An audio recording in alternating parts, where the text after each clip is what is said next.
अच्छा बच्चे, बिस्मिल्लाहिर्रहमानिर्रहीम। सेकेंड ईयर का ऑब्जेक्टिव जो आप लोगों का मॉडल पेपर आया है, यही मॉडल पेपर फेडरल का है और यही मीरपुर बोर्ड के लिए वैलिड है। इस मॉडल पेपर को ऑब्जेक्टिव को हम सॉल्व करते हैं। बहुत इजी सी चीजें हैं, जरा गौर कीजिएगा। कहता है पहला आपके पास जुमला, he washed himself, the underline pronoun is himself. आपको उसने हिमसेल्फ को उसने अंडरलाइन किया, तो अंडरलाइन करके पूछा कि हिमसेल्फ आपके पास क्या है। याद रखिएगा, my self, himself, her self, your self, them self, their self, ये सारे आपके पास कौन से प्रोनाउन हैं? Reflexive pronoun. Reflexive pronoun. हमने जुमला पढ़ा था, God help those who help them selves. खुदा उनकी मदद करता है जो अपनी मदद आप करते हैं। तो ये him self, her self, your self आपके पास क्या था? Reflexive pronoun. पहले एमसीक्यूज का आंसर रिफ्लेक्सिव प्रोनाउन। आई सा a beautiful house. Beautiful house, beautiful आपके पास क्या चीज है? किसी की सिफ्त, किसी की खामी, खूबी, अच्छाई, बुराई को हम एडजेक्टिव का नाम देते हैं। आई सा अ ब्यूटीफुल हाउस, आपके पास ब्यूटीफुल क्या चीज है? एडजेक्टिव। गौर कीजिएगा। तीसरी चीज, I went to college yesterday, मैं गुजरे हुए कल कॉलेज गया। I went to college yesterday. Yesterday आपके पास एडवर्ब है और एडवर्ब आपको बताया था चार होते हैं: adverb of time, adverb of place, adverb of manner, adverb of frequency, and it is called adverb of frequency. Adverb of time में भी लॉन्च किया जा सकता है और एडवर्ब ऑफ फ्रीक्वेंसी में भी इसको लॉन्च किया जाता है। एग्जैक्टली ये एडवर्ब ऑफ फ्रीक्वेंसी का हिस्सा है। ठीक हो गया आपके पास यस्टरडे। और ब्यूटीफुल आपको बताया एडजेक्टिव है, और एडजेक्टिव की तीन तरह की डिग्रीज होती हैं, इसको भी गो थ्रू कर लेते हैं। Comparative, positive and superlative. Positive जिसमें अकेले शख्स की तारीफ बयान की जाए, कंपैरेटिव जब किसी का कंपैरिजन किया जाए, और सुपरलेटिव होल क्लास के साथ जब किसी की सिफ्त बयान की जाएगी, उसको हम सुपरलेटिव डिग्री का नाम देंगे। ये आपके पास तीन एमसीक्यू हो गए। चौथा MCQ, the girl smiled. The girl smiled, लड़की मुस्कुराई। मुस्कुराई, मुस्कुराना। ठीक है जी। आपके पास कौन सा वर्ब है? याद रखिएगा, ऐसे तमाम वर्ब जिनको अपने साथ ऑब्जेक्ट की जरूरत ना पड़े, उनको इंट्रांजिटिव वर्ब का नाम दिया जाता है। मुस्कुराते हमेशा मुंह से ही हैं, तो हम नहीं कह सकते कि लड़की मुंह से मुस्कुराई। ठीक है जी, लड़की मुंह से मुस्कुराई ऐसा तो नहीं बोल सकते ना हम। तो हम सिर्फ क्या कहते हैं, वो लड़की मुस्कुराई, स्माइल्ड। स्माइल्ड आपके पास याद रखिएगा कौन सा वर्ब है? Intransitive verb. ऐसे वर्ब जिनको अपने साथ ऑब्जेक्ट की जरूरत, जिनको ऑब्जेक्ट की मुताजी ना हो। इट रेन्स, बारिश होती है। ही रन्स, वो भागता है, सर भागेगा, टांगों से जमीन पे ही भागेगा। समझ आ गई बात की? तो ऐसे वर्ब जिनको ऑब्जेक्ट की जरूरत ना हो वो इंट्रांजिटिव वर्ब कहलाएंगे, और जिनको ऑब्जेक्ट की जरूरत हो वो ट्रांजिटिव वर्ब कहलाएंगे। मॉडल पेपर का बेसिकली मतलब ये होता है कि जो आपको एमसीक्यूज आएंगे इसी के आगे पीछे से आएंगे। एमसीक्यूज की डिस्ट्रीब्यूशन यही होगी, पार्ट्स ऑफ स्पीच में से इतना हिस्सा होगा, सेंटेंसेस में से इतना हिस्सा होगा। तो ये जो चीजें हैं, ये अगर हिमसेल्फ आया दैट मींस कि यहाँ पे पार्ट्स ऑफ स्पीच में से ही कोई आएगा, लेकिन ये नहीं होगा कि पार्ट्स ऑफ स्पीच से वो आउट हो जाए। मॉडल पेपर को बोर्ड को फॉलो करना चाहिए। बोर्ड का रूल यही होता है, मॉडल पेपर बनाया इसीलिए चाहता है कि इसको फॉलो किया जाना चाहिए। तो इसलिए पार्ट्स ऑफ स्पीच का लेक्चर हम अलग भी लगा चुके हैं, और पार्ट्स ऑफ स्पीच मेरे 26 पेजेस के जो नोट्स हैं उस पर बहुत अच्छी करके, बहुत डीप करके लिखी गई है, तो लाजमी उसको तैयार कीजिएगा। पांचवा आपके पास the word, the synonym of word successor. Successor का आपके पास सिनोनिम क्या है? सिनो होता है सेम, सेम का मतलब मुतरादिफ, मुतरादिफ का मतलब कि आपका सिनोनिम किसका? सक्सेसर का। एक है इनहेरिटर्स, रिलेटिव्स, स्पाइस, एनिमीज। देखें, सक्सेसर आप किसको कहते हैं? आप ये कह सकते हैं आपके अबाव अजदाद।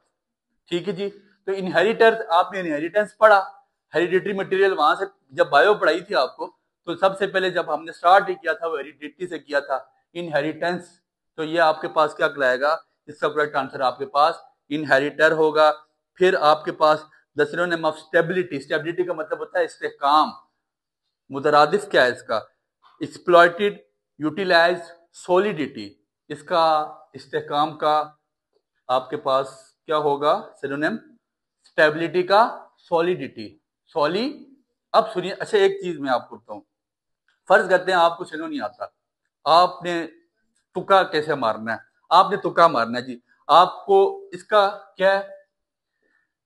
स्टेबिलिटी, इसका सिनो क्या बन रहा है? सॉलिडिटी। पहले वर्ड को छोड़े, number of word same, sound same, that mean it has a same meaning. बाकी इसके पास क्या है? आपके पास बाकी इसके जो ऑप्शंस थे वो आपके पास थे एक्सप्लॉइटेड, यूटिलाइज, सुमिट, लेकिन ज्यादातर चांसेस यही होंगे अगर आपको नहीं आता तो आप उस पे लगाएं ऑप्शन जो सेम वर्ड से शुरू हो रहा हो, जिसकी सेम साउंड निकल रही हो, तो कोशिश करें कि एमसीक्यू उस पे लगाएं जो आपको क्लियर नहीं अगर होता तो फिर उस पे लगाएं जिसकी साउंड सेम है या जिसके वर्ड सेम है। फिर द अपोजिट वर्ड ऑफ सोबिंग, सोबिंग का क्या मतलब होता है? रोना, रोना, ठीक है। अब इसके opposite laughing, of course laughing ही होगा, बाकी वीपिंग लिखा हुआ है, क्राइंग लिखा हुआ है, तो वीपिंग और क्राइंग तो इसी के साथ ही आ जाता है। दैट मीन्स कि आपने यहाँ पे क्या ऑप्शन करेक्ट करना है? क्राइंग, ठीक है। आपने यहाँ पे कौन सा ऑप्शन करेक्ट करना है? सॉरी, लॉफिंग, ठीक है, मुस्कुराना, आपने यहाँ पे मुस्कुराना करना है। फिर इसके बाद which one has a silent letter, silent letter किस वर्ड में है? ऑप्शन आपके पास जो है, टीथ नहीं है साइलेंट, टेक नहीं है साइलेंट, थंब, थंब नहीं होता, थंब पी आता है, आपको आवाज क्या निकली? पी की, थंब, ठीक है। तो ये आपके पास थंब इसका करेक्ट ऑप्शन है। What's the time by your watch हो सकता है, लेकिन नहीं लिखाना what's the time on your watch. What is the time on your watch, by कैसे लगेगा? उस दिन किसी ने कहा था बाय, बाय अगर ये होता ना what time, what is the time ना होता, क्या होता? व्हाट टाइम, तो फिर आप लगाना था what time is by your watch, what time, फिर आपने यहाँ पे बाय का इस्तेमाल करना था। बट इज द टाइम जब उसने पूछा तो फिर ऑन योर वॉच आपने इस्तेमाल करना है। प्रीपोजिशन कौन सी आपने लगानी है? ऑन वाली। फिर उसके बाद we should look after our parents, हमें अपने वालिदैन का ख्याल या देखभाल रखनी चाहिए, तखलीक करके भेज तो फिर देखभाल कर। We should look after our parents, हमें अपने वालिदैन की देखभाल करनी चाहिए। यार मैं एमसीक्यूज, टेक्निकल एमसीक्यूज है, कहता है किरण कम होम, किरण घर आती है, आफ्टर हर इंटरव्यू, इंटरव्यू के बाद, सुनिएगा, runs to the her bedroom, और अपने कमरे में भाग जाती है, और अपने कमरे में, एंड स्लैम्स द डोर, और दरवाजा टपक करके बंद कर देती है। व्हाट कैन इन्फर देम, ये क्या बताता है? ये क्या बता सकता है? आपको क्या चीज समझ आ रही है? वो बेचारी पेपर देने गई थी बायो का, आई, उसने दरवाजा जोर से फेंका, इसे जोर से, मतलब इंटरव्यू देने गई थी, सॉरी, वो इंटरव्यू देने गई, वापस आई, और उससे वालदा ने पूछा बेटा पेपर कैसा हुआ? आओ बैठो, खाना खिलाती हूँ तुम्हें, तुम पेपर दे के आई होगी, तुमने इतना पूरा साल पढ़ा है, इधर बैठो मेरे पास, मैं तुम्हें चाय पानी कुछ चीजें खिलाती हूँ, तुम पेपर दे के आई, थक गई होगी। लेकिन वो कमरे में भागती हुई गई और उसने दरवाजा बंद कर दिया। ऐसी सिचुएशन है, आप बता सकते हैं कि हर इंटरव्यू वेंट वेल, उसका इंटरव्यू अच्छा हुआ होगा, शी इज टायर्ड, वो थक गई होगी, शी इज एक्साइटेड। हम पॉजिटिव सोचे तो हम ये सोचेंगे कि वो थक गई होगी, और 3 महीने बाद जब रिजल्ट आएगा तो हम कहेंगे यार वो थकी हुई थी, इसलिए शायद बोर्ड ने उसके साथ कोई ज्यादती की हो, उसका रिजल्ट नंबर पेपर उसका अच्छा हुआ था। लेकिन असल में बात क्या है? Her interview did not go well, उसका इंटरव्यू अच्छा, वो तब ही गुस्से में थी, उसने तब ही जोर से दरवाजा मारा था या फेंका था। ठीक हो गया जी, her interview did not go well, ठीक है जी, उसका इंटरव्यू अच्छा नहीं हुआ जी, ये सही बात है, उसका बायो का पेपर अच्छा नहीं हुआ। फिर उसके बाद which of the following word contain suffix, suffix क्या होता है? वो जो एक शख्स मुझे ताना जान देता है, मरने लगता हूं तो मरने भी कहां देता है। अच्छा जी, सुफिक्स और प्रीफिक्सेस हम जिंदगी सारी पढ़ते आए, साबके और लाइक है, ऐसे ही है। सुफिक्स और प्रीफिक्सेस का हम लेक्चर अलग रिकॉर्ड भी कर देंगे, अभी इतना वो नहीं है। तो हम ये कहते हैं which of the following word contain the prefix, which of the following word contain a suffix. Happy simple word है, सैड उदास होना, लेकिन हैप्पीनेस एक वर्ड के आगे अगर कोई वर्ड जोड़ा जाए, ठीक है, तो उसको क्या कहते हैं, सुफिक्स। आगे लाइक का, सबका और लाइक हम पढ़ के आए थे, हैप्पीनेस, तो इसका ऑप्शन क्या होगा, happiness. Which of the following word contain prefix, prefix start में, शुरू में, जैसे हमने फिजिक्स में पढ़ा था प्रीफिक्सेस, ठीक है। तो कैपेबल, केयरफुल या अनहैप्पी, तो क्या होगा, अनहैप्पी। आइडेंटिफाई द पर्सोनिफिकेशन, मैंने आपको फिगर ऑफ स्पीच बताया और पर्सोनिफिकेशन के बारे में बताया। उसको कहा जाता है जब किसी इंसान की खूबी, किसी लिविंग थिंग की खूबी किसी नॉन लिविंग थिंग को दे दी जाए। He hop to the hall, उसने हॉल में छलांग लगाई, नहीं हो सकता ना, ठीक है। Camel is a ship of desert, ये एक फैक्ट है, कहा जाता है कि यार ऊंट डेजर्ट का, डेजर्ट की आप कहते हैं जहाज है, फॉर एग्जाम्पल, ये भी नहीं हो सकता। The wind howled all, wind howled all, अब हाउल्ड का क्या मतलब होता है, चीखना, और अब हवा चीख सकती है, नहीं, मतलब हवा को हमने इंसान की क्वालिटी दे दी। It's a correct option, the wind howled all, हवा सब पर चीखी, ठीक हो गया। इसके बाद I said it 100 times that you should not ask me about this, मैंने तुम्हें 1000 दफा कहा है, 100 मरतबा कहा है, तुम मुझसे दोबारा इसके बारे में मत पूछना कि मेरा पेपर कैसा हुआ है, मुझसे दोबारा तुम इसके बारे में मत पूछना। ये क्लाइमैक्स हो सकता है, एंटी क्लाइमैक्स हो सकता है, या हाइपरबुली हो सकता है। इट्स हाइपरबुली ना, बढ़ा चढ़ा के पेश किया जा रहा है कि यार उसने कब कहा होगा, उसने 2 दफा ही कहा होगा और फिर रोने लगी होगी और मैं समझ गया होगा पेपर अच्छा नहीं हुआ, तो फिर मैं दोबारा क्यों पूछूंगा, तो 1000 दफा तो उसने नहीं कहा होगा ना, हाइपरबुली है, ये बढ़ा चढ़ा के पेश की जा रही है बात, ठीक हो गया बच्चे। इसके बाद there are many they still believe in superstitions, तो हम परस्ती आपने सुना है, सुपरस्टिशंस कहा जाता है, जो लोग आज भी यकीन करते हैं कि काली बिल्ली गुजर जाए तो बस कोई बुरा होगा। काली बिल्ली अपने काम किसी को भी जा सकती है, ठीक है, काली बिल्ली किसी अपने काम को भी जा सकती है, सैर करने तो वो कागान भी जा सकता था, तो वो किसी अपना उसको कोई काम हुआ होगा, काली बिल्ली गुजरे दैट डजंट मीन कि आपको कोई खतरा है, अल्लाह ना करे। देखें ये तो हम परस्ती हैं, तो देयर आर मेनी, बहुत से लोग हैं, विच, हु, व्हाट, इसका क्या ऑप्शन हो सकता है, याद रखिएगा हमेशा लिविंग थिंग के लिए हु का इस्तेमाल किया जाता है, किसका, who.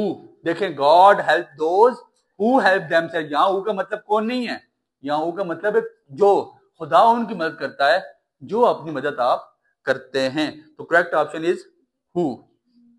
I went to Lahore last year, मैं गुज़श्ता साल लाहौर गया, सिंपल सेंटेंस है, कंपाउंड है या कम्प्लेक्स है, ये सारा पढ़ाने का ये मकसद था। आई वेंट टू लाहौर या लास्ट ईयर, यहां कोई किसी पर depend, I went to Lahore, मैं पिछले साल लाहौर गया, एक सिंपल सादा जुमला, it is called simple sentence, ठीक है। I want a snake before I go to the bed, मुझे स्नेक, या मैं स्नेक चाहता हूं, या मुझे स्नेक खाने होते हैं जब मैं before I go to the bed, एक डिपेंडेंट क्लॉज और एक independent, I want snake before I go to the bed, that mean कि एक बात समझ आ रही है, लेकिन एक बात समझ, एक क्लॉज डिपेंडेंट, एक clause, that is called complex sentence, ठीक हो गया जी।